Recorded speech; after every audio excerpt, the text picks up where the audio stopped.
war degdega ninkii qur'aanka kariimka gubay ka careysiiyey ummadda weyn ee islaamka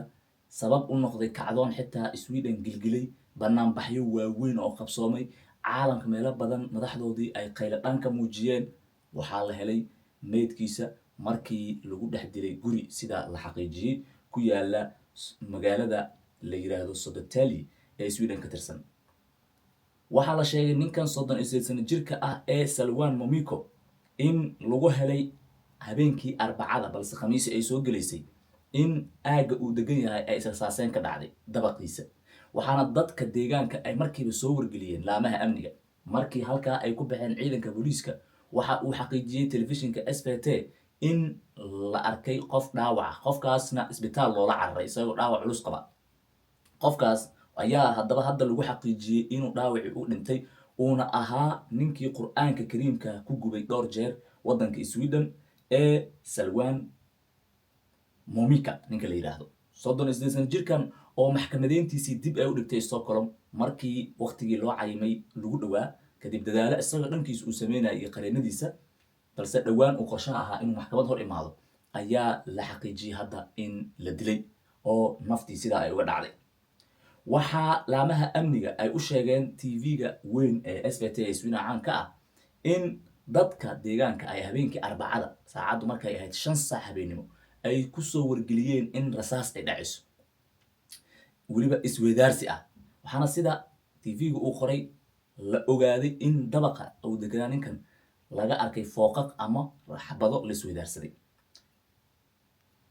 ninkan ayaa haddaba la sheegay in la geeyay isbitaalkaas markii la geeyayna kadib uu geeriyooday TV-ga oo faahfaahintiisu ay aad u kooban tahay ayaa dhanka kale waxa uu sheegay in hadda ay xaqiijiyeen dhimashada ninkan la yiraahdo Salman Momika Fertility Center waxaad ka helaysaa daweynta xanuunada keena dhalmo la'aanta ragga iyo dumarka ku dooro baaritaan la hubo daweyn iyo beerista ubadka IVF caan ayuu ka noqday Sweden iyo caalamka oo dhan sabab la xiriirta qur'aanka kariimka gubistiisa mas'uuliyiin iyo siyaasiyiin kala duwan oo Sweden ay ka soo jeedeen dhowr jeer ayay ku kala qaybsameen aragtida ay ka qabaan kiiska ninkan waxaana jirtay dhowr jeer oo hore in la soo jeediyay in ninkan dib loogu celiyo wadankii uu ka yimid hase yeeshee qorshayaashaas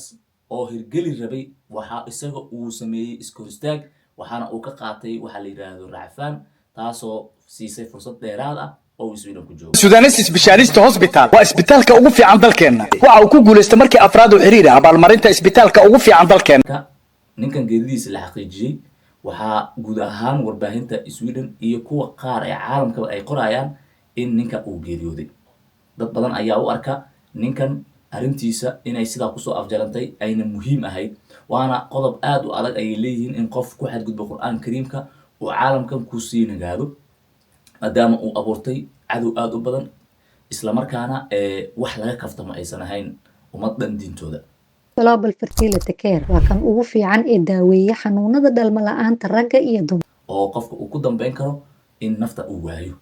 waana dhowr jeer ninkan intaan la dilin ka hor tan ku dhacday oo uu ka badbaaday isku dayo toos iyadoo xitaa ay gaar hayaalka yihiin ciidanka in weerar lagu soo qaado gacan lagula tago xitaa mar uu baraha bulshada soo galay isaga oo si xun loo garaacayo oo meel jida inta lagu helay nin uu la fiirtamayo